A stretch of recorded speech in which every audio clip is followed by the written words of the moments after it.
You are listening to the Mr. and Mrs. Podcast with your hosts, Mr. Max and Mrs. Lacey.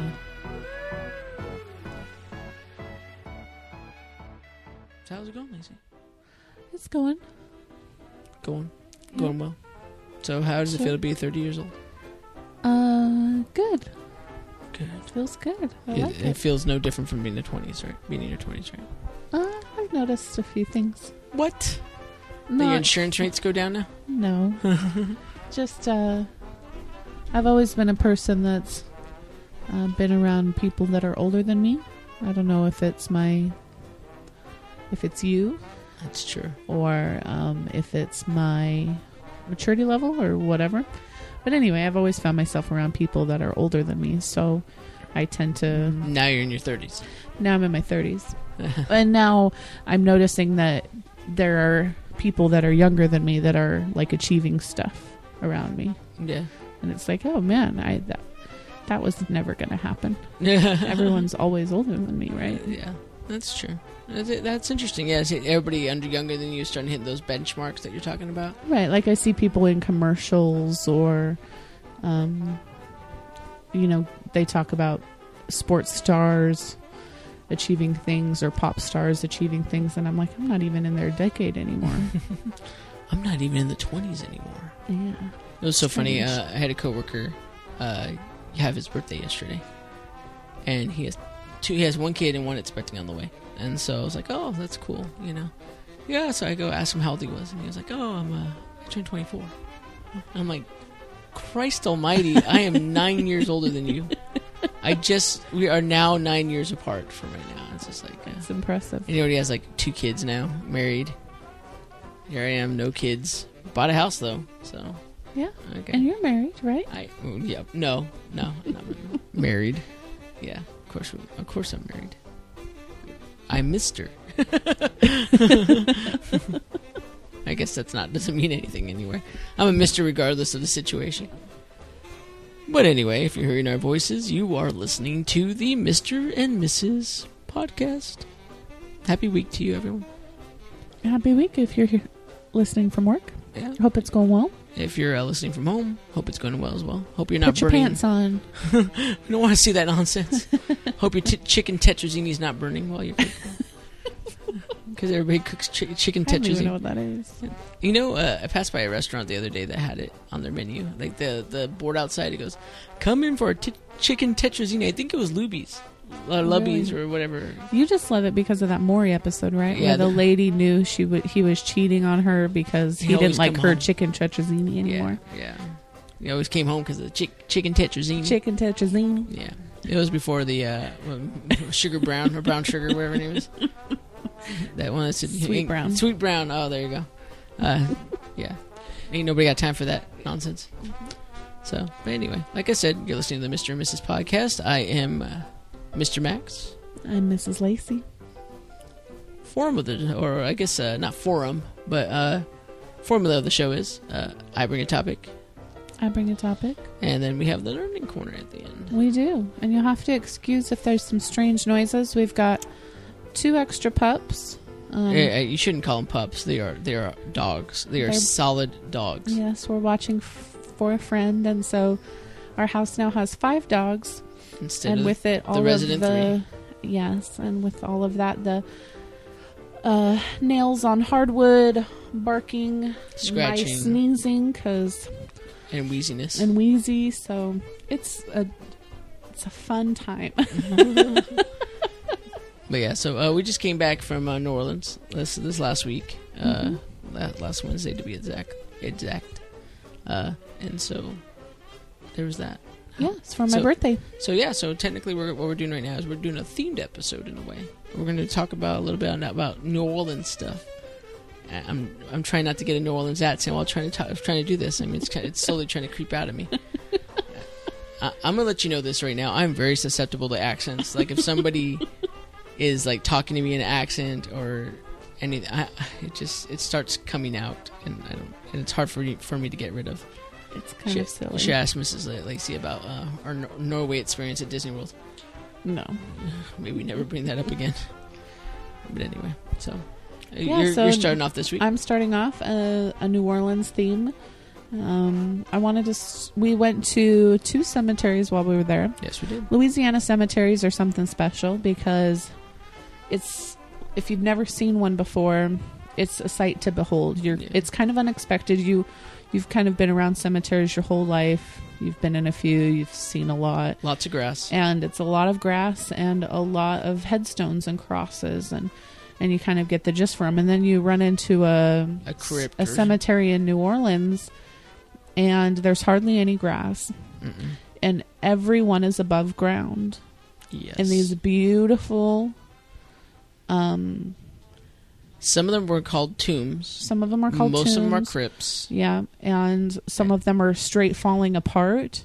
Mm-hmm. Some of them are beautiful pieces of art. Some of them, I mean, you feel like if something touches it the wrong way, you're going to see skeletons fall out. I mean, they have plants growing on them and weeds growing on them, and some of them are beautifully kept up with and beautiful white marble that must have cost thousands of dollars. So it's a really cool place. There are people who bought their plots and aren't even buried yet. That's one of the funny things about it. And they have to, there's, certain ones where it says keep maintained on the front, where the family paid so much that the cemetery has to maintain it. But otherwise they just kind of go into rubble. So it's a really interesting, they're so cool. It's an interesting process, that's for sure. Yeah. We went to 2 cemeteries. Mm-hmm. We went to the St. Louis Cemetery number 1, which is the most famous cemetery in New Orleans. Right, and it has the second most visited grave in the United States with Marie Laveau. Wow, that's crazy. Right. We also went to another cemetery a little bit farther out of town. It was actually in the nearby town or suburb of Metairie.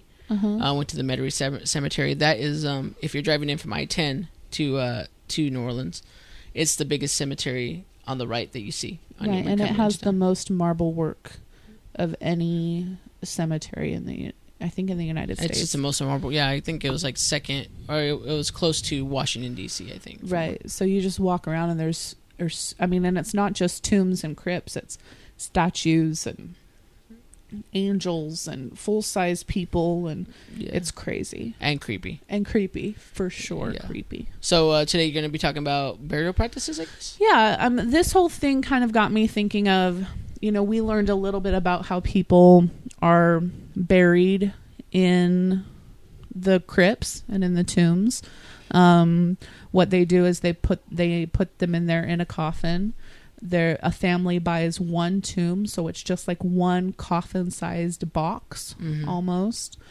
And they put the dead person in there, and then they chill out in there for, it has to be at least a year and a day, but until the next family member dies, basically. Correct. And then they pull that coffin out, they burn the coffin, collect the remains, put them in a little baggie, put the baggie back in, put the next coffin in. Wow.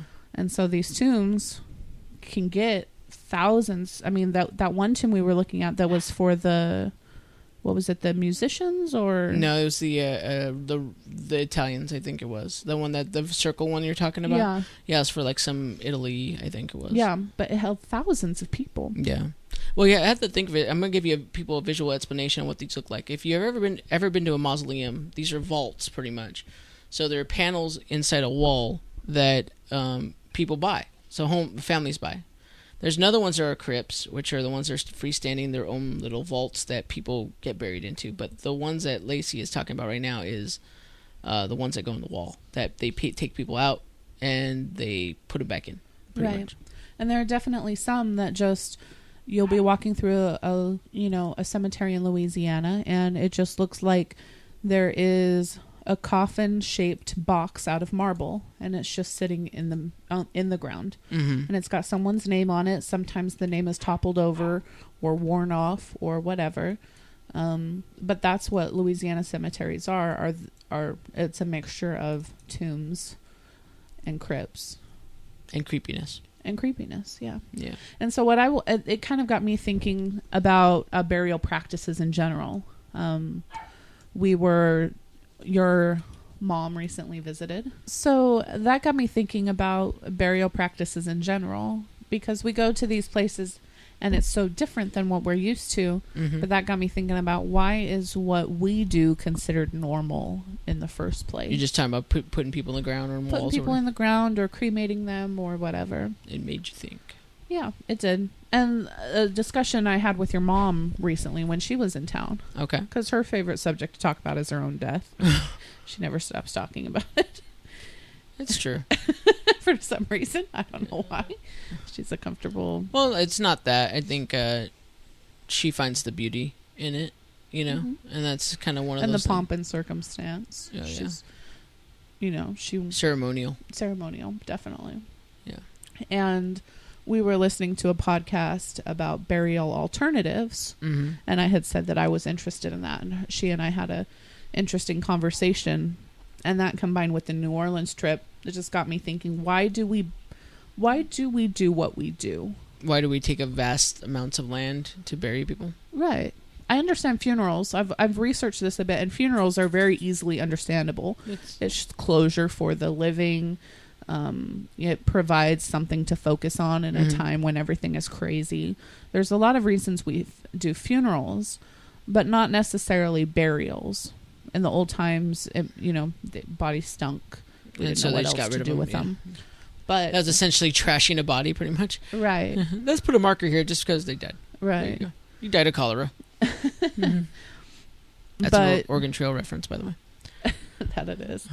But as I was talking to your mom, I remembered a podcast I heard several years ago where it was talking about alternatives to burials. Mm-hmm. And one of them was this serum, and I've looked it up now. It's called resumation. The process is called resumation. Resumation. Okay.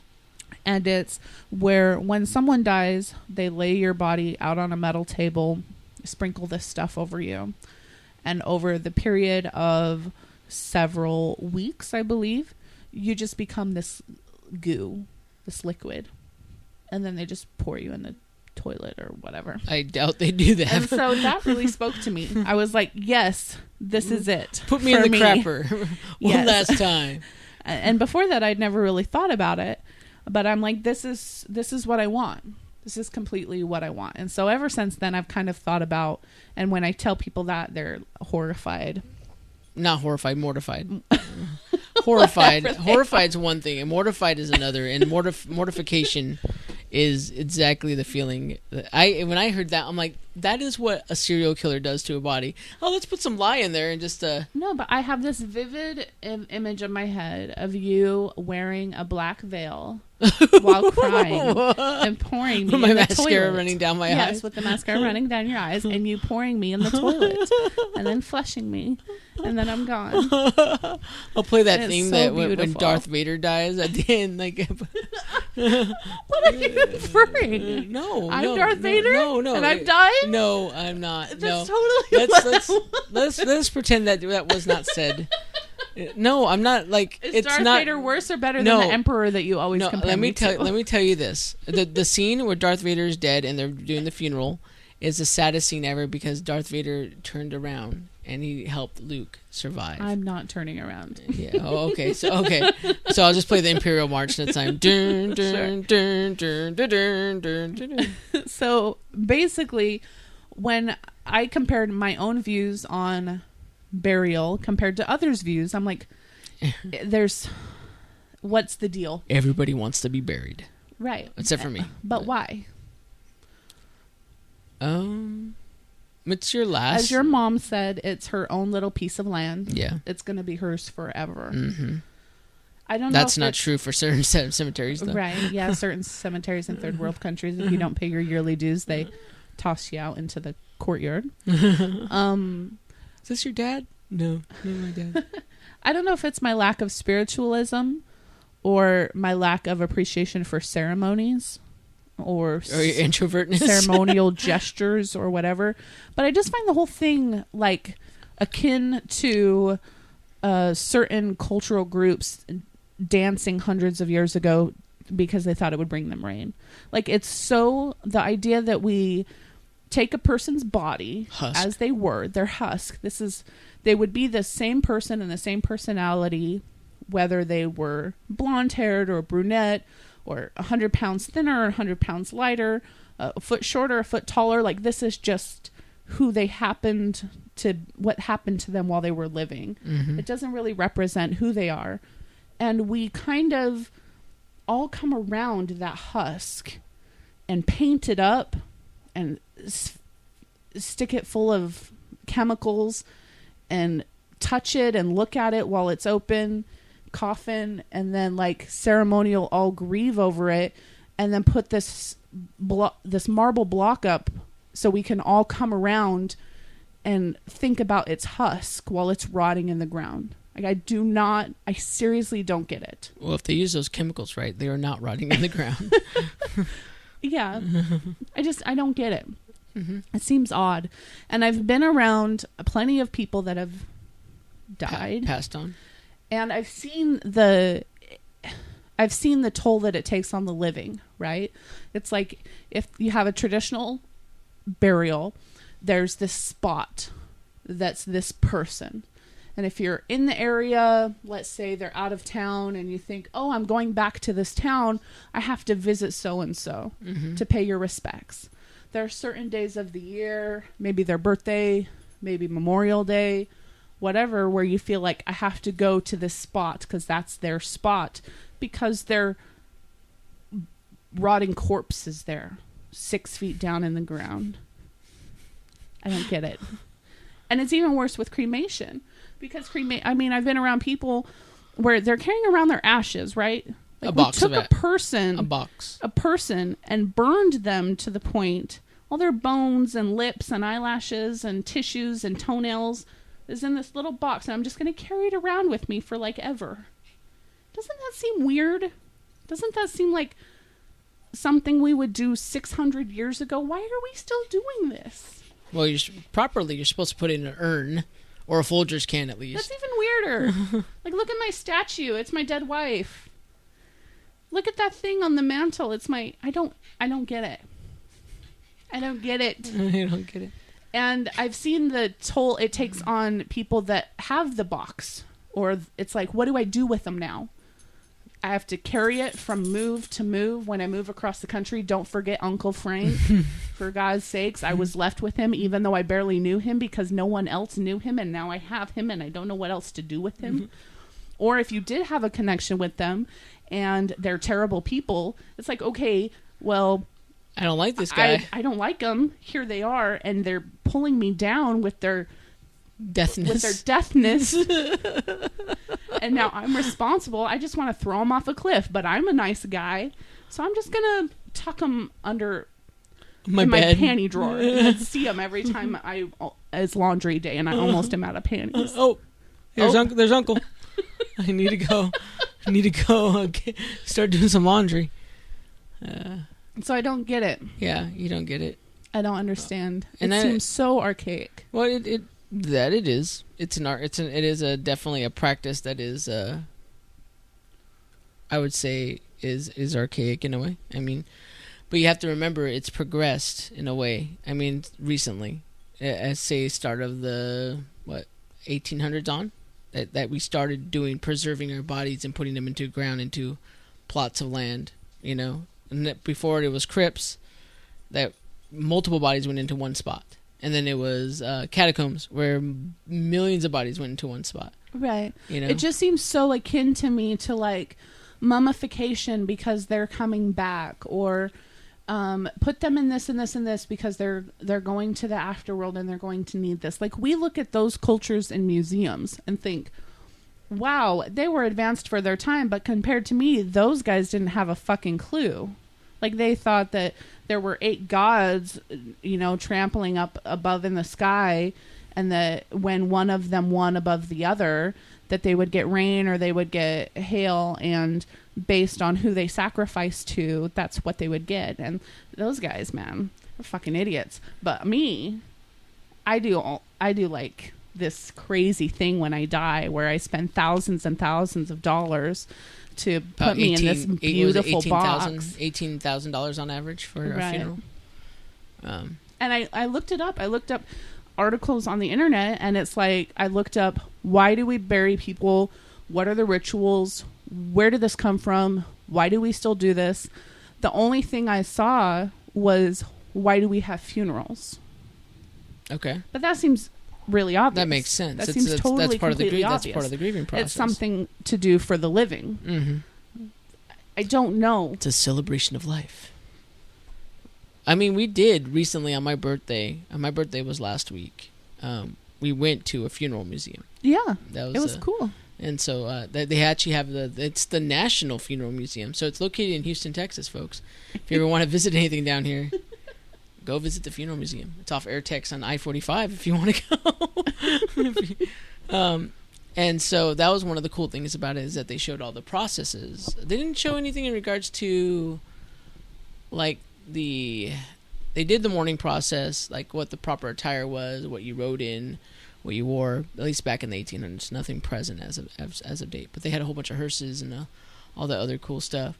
The creepiest part was the Pope exhibit that they had. That was weird. It's like we didn't recently have a Pope die, but I think within my lifetime we had Pope John Paul II die. Mm-hmm. And so that was one of the popes I remember him being on display for like 2 weeks, or it felt like 2 weeks at least, to be out and about. And they showed the whole process of that, and that was like really, really in depth and weird. And they had like full wax figures of him laying there and stuff like that. So, but yeah, funerals are archaic in a way, I would say. Not funerals, burials. Burials. Yeah. I don't get it. Yeah. And there are lots of other options. I mean, okay, well, the thing is, too, is that I don't understand for a spiritual person especially, because a person that believes you have a spirit or a soul or whatever, that's not captured in your body. Well, if you're off somewhere gallivanting with, in white robes, whatever you're doing, then why are you insisting that everyone gather around and talk to your husk? Well, it's strange. The reason why the burial happens, I guess I never discussed this with you. The reason why burial happens, full body burial happens, is due to the resurrection. That's in the Bible. Okay, other options. Yes. My liquefaction. Which is called? Resonation. Okay. There's also the thing, I didn't really research it, but everyone was sharing it recently on social media, where you, I think you get cremated and then put into the bulb of a tree. Oh, yeah. So that you turn into a nitrate fertilizer. Yeah, exactly. But I think, do they do that through cremation? Yes. Okay. Yeah. Your ashes ashes in general are a good fertilizer. Yeah, but the whole cremation process in itself is kind of... You don't have to worry. The thing about cremation is you as a grieving person doesn't have to worry about it. It's something a guy does, flips on the oven. No, I know. I'm talking about environmentally speaking. Oh, yeah, it's pretty bad. It's pretty bad. But not as costly as, I would say, burying somebody. No, not a cost on the environment, no. There's also donating your body to science. That goes multiple ways. Med students can carve it up. And cosmetology students can give you boob jobs. Boob jobs with your How hair. do these boobs look on her back? They look great. Very supple. And my new favorite, which I might consider, donating your body to a body farm. Yeah. Yes. So you're sick. So people that are training on... So squirrels can eat your eyeballs when you're... Yeah. And wolves and whatever. And then people that are training to figure out, when they arrive on a murder scene, how long the person has been there. They'll have a way to test it out. They put you out there in different circumstances, maybe half buried, half not buried, in cold or in a burlap sack or whatever. And so the students will be able to figure out, to look at you and kind of see what bugs are in you and how rotted you are. I think the biggest body farm is either in Alabama or Arkansas, something that starts with an A. And they have to put cages over the bodies so wildlife doesn't attack them, like wolves and everything, and eat the body, because the ones that are exposed out in the elements are rot faster, obviously. So, and every body has a tag that's in there, so it tells you how they died, what their condition is, how long they've been out there, what you are, male, female. Probably has your name and everything too while you're at it. Right. And so that's like one of the cool things about it. But it is rather gross. You're succumbing your body to the elements and fully rotting. And then when you're 10 years done there, then they get your body and I think they cremate it or something after they're done with it. But that's knowledge, That's knowledge right there. That's interesting. I think a good one for you, other than the body farm, would be like the old Viking method where they put you on a boat and then they light it on fire. I was going to talk about that, how when I looked this up, there were tons of articles about how crazy burial rituals from around the world. And there's that air burial, the one where they hang them up. I think it's in Tibet, where they hang them up in the sky and let the crows pick at them. Oh, wow. That sounds cool. There's the Viking one. There's that one in China where they hang them on the side of a cliff. Yeah, that's the one. Is that the one you're talking about? Okay. Mm-hmm. Because the one I'm thinking about, is that the one you're thinking about with the coffins on the side of the cliff? Yeah. So the crows are supposed to blah, blah, blah. Yeah. They're supposed to pick at them? Okay. Yeah, they let the crow, it's always covered in crows and vultures and stuff. That's gross. But, yeah, and it was funny to me that they're like, look at all these crazy rituals. What we're doing is totally normal. 6 feet down there, huge plots of land full of dead people. Anyway. Yeah, that's interesting. I guess we'll talk more about this. Other things that come across. Maybe make it a series. I don't know. If you have any questions about it, feel free to talk to us on Facebook. www.facebook.com/Mr. and Mrs. Podcast. That's MISTER Andy MISSUSPODCAST. Yep. That's it. That's it. That's. You That's done? it. Yeah, That's all you have. I've almost taken up the entire podcast. Well, it's only about like 30 minutes, so it's all right. Not too bad. Only not bad for a podcast. We're trying to have for under like an hour, so we're still good. Trying to be too long-winded on this one, but we did recently come back from from Nolans, as I like to call it, the Big Easy. So for your 30th birthday, and one of the biggest things that I love about towns or places that I visit is the history. That's just hands down France history, Washington D.C. history. I touch everything. Let's just say that's my number one rule. I touch the guy who hustles me. I touch him a little bit. They say this is Marie Laveau's tomb. I touch it. Say George Washington stepped here. I touched it. I'll lay on it. I'll just we got when we were in France. I touched the everything in that Napoleon Bonaparte area. Where he got married. Where he got married. I was like. My hands were like everywhere. Like, sir, could you please stop touching? And I'm touching him. Yeah, it's just I'm a toucher. Like everywhere in Washington D.C., I was touching. It's just the way I am. It's like you gotta realize everywhere you've been, somebody else has been there and probably touched it as well. So why not touch it? Then you're part of it. So New Orleans, by the way, back to New Orleans, awesome city. Right. If you like the smell of piss every 20 feet. So. Even if you don't. Even if you don't. if you like, we went to some really good restaurants out there. We went to the classic Commander's Palace, Antoine's, August. Yeah, so we some of the best food that you could probably have out there, I would say. Yep. Next to if it doesn't have Emerald Lagasse in it or something like that. But one of the cool things about New Orleans that I love is that it's rich history. It was one of the few parts of the United States that was not necessarily owned, but it was territory of 3 different nations. It was France in the beginning, Spanish, and then eventually America. And we just bought it for like super cheap. France is the one that settled the area. So they actually there's a strong French influence down there. There's a lot of like science in French. A lot of French architecture. Like if you look at the French Quarter, it looks like France a little bit. I mean, a little bit. It has balconies and all that. The beautiful scaping that it has. Right. None of the buildings are tall down there. Right. At least in the French Quarter. It's not until you get into the city part that you get all the high rises and everything. But nothing is too big. No, nothing. No, it's kind of a medium. It's a low-lying city. Yeah. Oh, in more ways than one. Yeah. But yeah, so it was initially. I guess was it founded by the French. They have heavily influence in there. A lot of their French techniques in regards to cooking, and it's been mixed up with the locals of the area. The locals are called Creoles. Those are people who are French descent. that are a mixture of Spanish, French, and I think American and black. I think all those mixed together. They make a French Creole, which are a certain type of people that live down there. They speak with a heavy accent. More that la la la rah rah rah. I don't know. It's if that makes sense at all. Oh yeah, the fat one, what they all go on to, you know. And if I offended you, I'm very sorry about that. But that's exactly how they sound.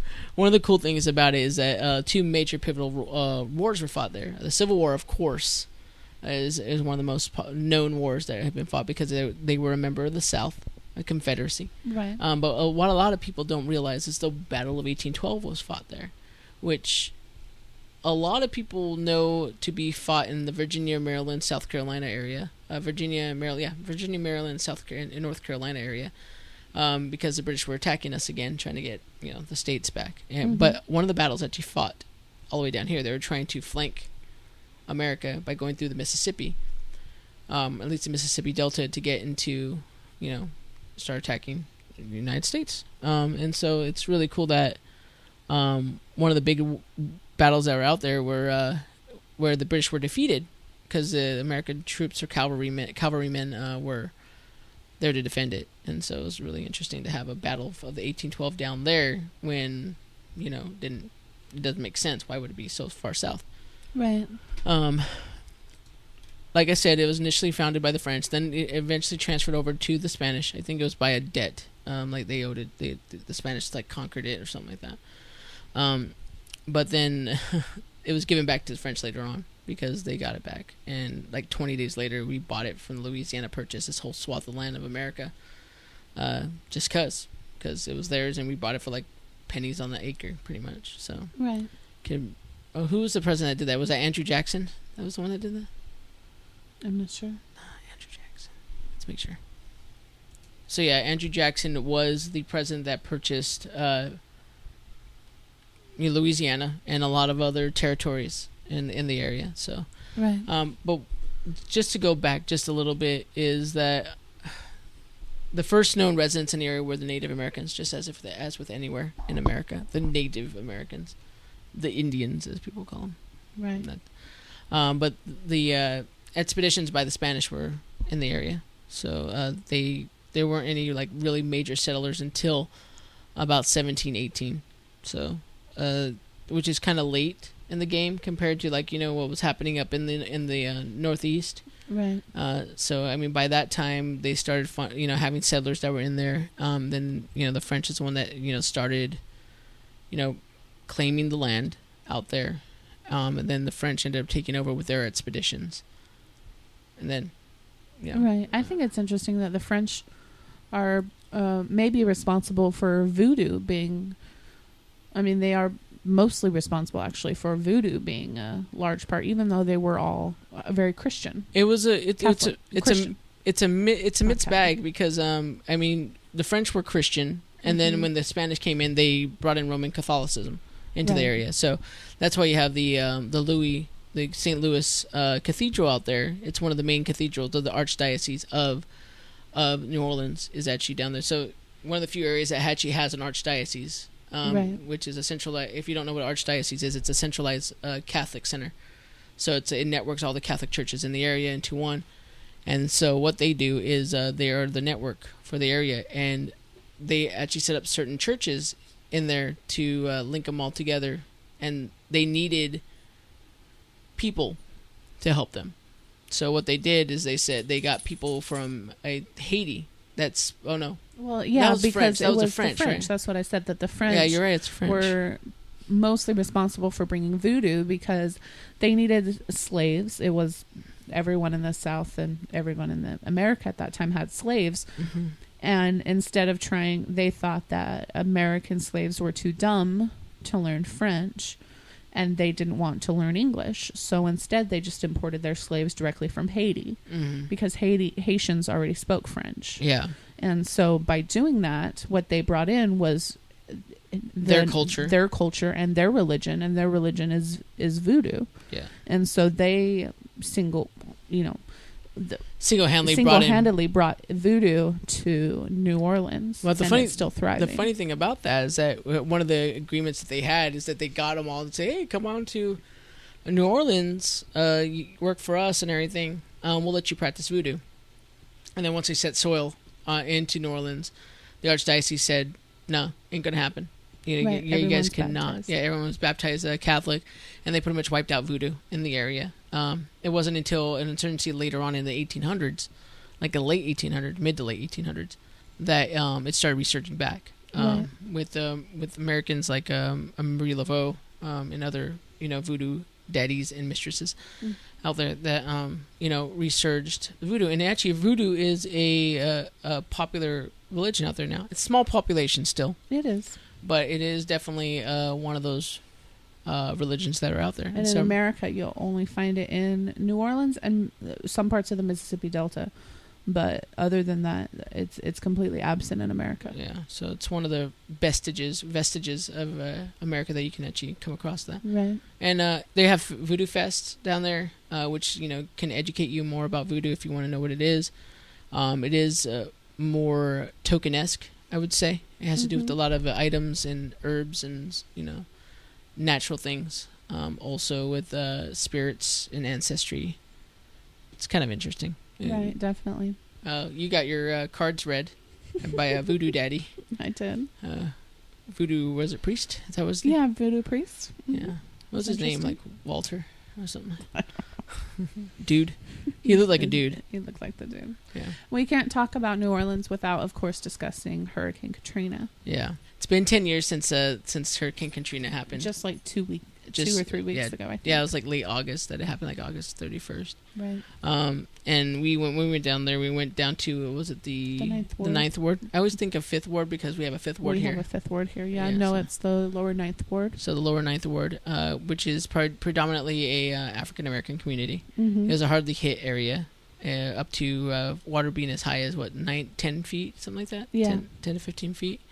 And so it's the deepest area that widely affected, and most deaths happened. Right. Because a lot of people couldn't afford to leave, or at least thought they couldn't afford to leave.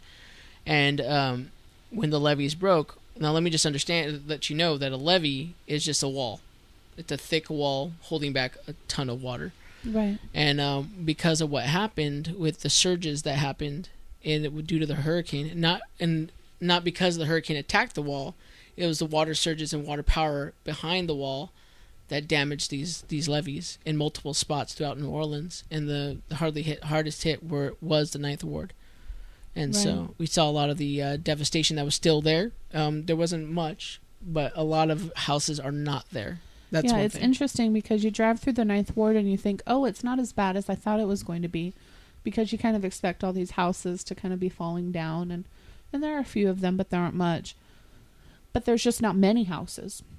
There's maybe 1 or 2 houses per block, and they're kind of not near. And then you see a picture of 9th Ward before Hurricane Katrina, and you completely understand what happened, because hardly any of those people have come back. Yeah. Haven't came back, or no one's investing in it. Right. And you'll see the beacon houses, the ones that were built by Habitat for Humanity. Yeah, they're beautiful. They're beautiful, like new modern architecture with like solar panels all over them. And then you'll see the house that is a block away from it that's still burnt down and has the graffiti all over it and everything. So it's a dichotomy between living and death, I would say. Right. So. And in many ways, New Orleans hasn't come back, and they don't know that it ever really will. It's been 10 years, but what happened was New Orleans has this very proud tradition of being predominantly African American, and having the highest percentage of black voters.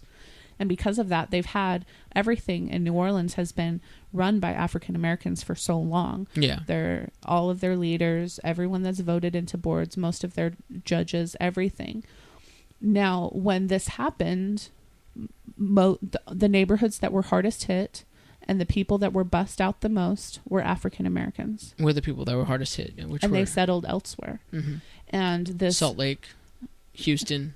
Right. Everywhere, pretty much. Everywhere. And they just settled there. And because of that, it has been this kind of idea. I was reading, there's this author, what's his name? Hold on. Gary Rivlin. He's the author for the New York Times. Mm-hmm. And he went down to New Orleans right after Hurricane Katrina happened and lived there for a pretty long time and kind of tried. He was, as he puts it, anxious for the revitalization, because New Orleans wasn't this city in the sky before Hurricane Katrina. It had the most crime. It had the most poverty. It had the most ghettos. And so everyone kind of... Most corruption, too. Right. And so everyone kind of gathered around thinking the water kind of washed everything away. It made everyone equal because water didn't care whether it was a black house or a white house. It didn't care if it was owned by a millionaire or someone that had $20,000. It would wipe them out. And so they thought that New Orleans was going to come back and be better than ever. Because it kind of washed all the trash out pretty much. Right. But unfortunately, what happened was this kind of sediment between the people that had the power and the money that they can take the city back. And now black neighborhoods aren't getting any of the federal aid that they're supposed to. And for the first time in 50, 60 years, all of their leaders are now white. Really? Because all of the voters are white. They have a white governor. They have a white chief of police. They have a white... Their governor's not white. Bobby Jindal. I'm sorry. I don't mean governor. His picture is white, but he is not white. I mean mayor. Oh, okay. I was just joking because it's like... I know, but I always get those two confused because I'm a moron. But anyway, and so all of their leaders are white, and they're not represented anymore by the... So all their council people, all their mayors, all their constables, whatever... Yeah. Are all white. And so it changes everything pretty much. And unfortunately, while water does, kind of level the playing field essentially and wipes out black homes as much as white homes, by the time in Louisiana, black people were able to purchase land legally, the only land that was left were the most low-lying areas. Because people understood that those areas were most likely to flood. So the people that had power and money, quote unquote white, didn't buy those houses. And by the time that the black people were legally able to own it, it was too late to buy. And they're back in the Ninth Ward again. Exactly. I see. Well, that's a brief history of New Orleans, I think. So interesting.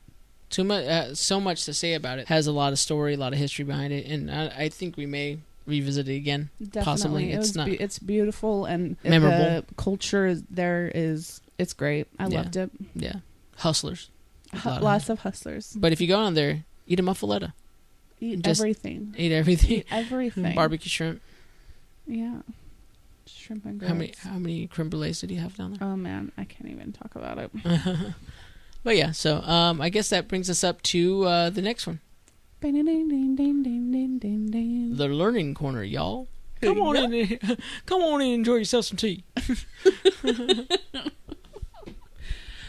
So I'll try to keep it short and sweet. I want to talk about the $10 bill. What? A lady on the $10 bill. So yeah.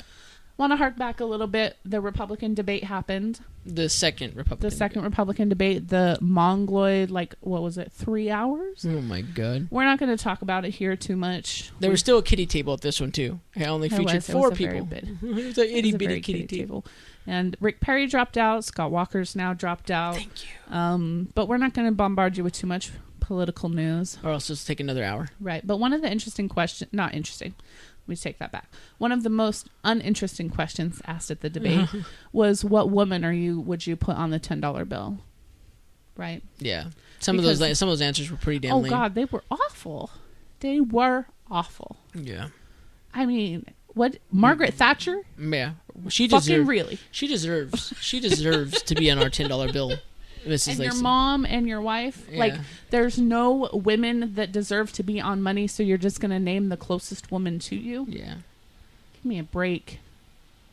There were a couple. Some of them would have named the woman that made them a sandwich 5 minutes earlier. That woman. Sally, over at the Denny's. She knows how to make a mean BLT. And some people are rising up saying, no one should. It's a it's a figure. It doesn't really matter. Well, you know who's the one that said that? Was the Carly one that Fiorina. was the one that should have said somebody strong. Right. But I think people are missing a point, and this is my learning corner, is that money is being revised on a regular basis. It takes about 10 years for new money to come down to us. And legislation. But they're doing it all the time. And they do that to prevent counterfeit, right? To make it harder for people to counterfeit the money. For people that are working on molds, that never to bother working on a mold, because by the time you want to put it out, there's already going to be new money. Well, that's why we have the Franklin Mint. We print our own money and make it collectors and call it a dummy money. Right. Okay. But so people that are kind of up in arms about this costs so much money and women want to everything and how dare they want to waste our money on something that doesn't make any difference. Damn their wily ways. They were already making new money. Yeah. And then this kind of upstart started on the internet about put a woman on the 20. On the 20. Right. And so they were like, well, we're already changing the 10s, so we'll put you there. Oh, and we've been planning it all along because it's 100 years to women's right to vote. Yeah. In the year 2020. So look out, ladies. So they're getting rid of Alexander Hamilton. They're getting rid of fucking Alexander Hamilton. A man who was assassinated. Right. An awesome dude. Yeah. Awesome. And totally... He helped write the Federalist Papers. Like, he is not someone that we want to kick off. Right? Well, he's one of the not our founding father, but he's one of the first ones out there. He did represent the Federalist Papers, as you mentioned. He did. He wasn't the one that made the Fed. He was huge in helping create the Fed, though. Monetary, yeah. Right, and that's the thing is that, so now what's happened is that people were thinking the women that were trying to get Andrew Jackson off the 20, that they were just trying to get their face on anything, and now they're kicking off Alexander Hamilton. Their point was, get Andrew Jackson off the money. He is terrible, and he's not a beacon. Let's just say he's not a beacon, and not to mention, for his credit, he hated the idea of a Fed. And he hated money. He printed money, yeah. He thought that we were supposed to be on the gold and silver standard forever. And he would have hated his face being on this paper currency that doesn't really back when anything he was sober, up. He would hate it. When he wasn't... Yeah. Blotto drunk at the White House inviting his hillbilly cousins. Slitting Native Americans' throats. Anyway, so... Okay, let's talk a little bit about Mr. Andrew Jackson. Just a little bit, okay?